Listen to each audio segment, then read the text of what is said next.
Vətəndaş müharibəsinə sövd edirlər cəmaatı. Vətəndaş müharibəsinə. Axır vaxt götürəcəklər kimdə əlində çəkiş, kimdə əlində bıçaq, balta. Hücum çəkəcəklər ki, siz nə vurursunuz, nədir sizi vurmalıyam da. Belə də olmaz axı. Demokratiyanın da tərim var. Belə getsə qarşılığında yaranır.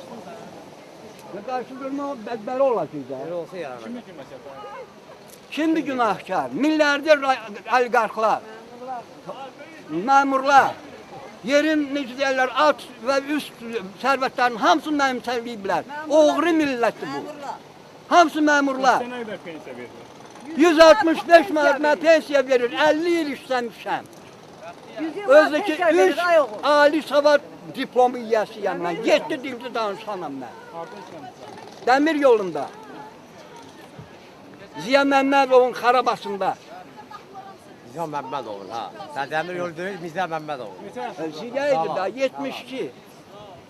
Bugün varam, sabah yox, mən 165 manat pul verir ki, o dünənki gecə-güzələri ona görə olar doğruyuz da. 1000 manat, 700 manat, 800 manat maaş verir. İnsanlar tamaşaya çıxırlar, baxın. Onlar məndən artıq adamdır bəyəm. İşcanlı qadınlar kimi qaz göbək bağlayıblar. Qorxurlar, insanlara qoydu qorxusu var ki, çıxıb sözünü deməyə insanlar qorxurlar. Bugün insan haqları günüdür, biz ona görə bu gün çıxmışıq.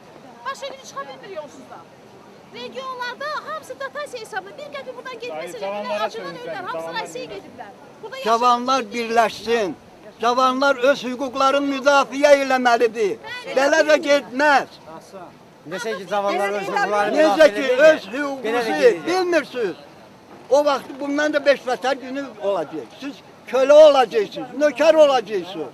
Mən istəmirəm sizi gözəl görkəm uşaqlarsınız, balalarsınız. Mən istəyirəm sizin azadlığınızı görüm. Heç olmasa axırıncı nəfəsində. İnşallah.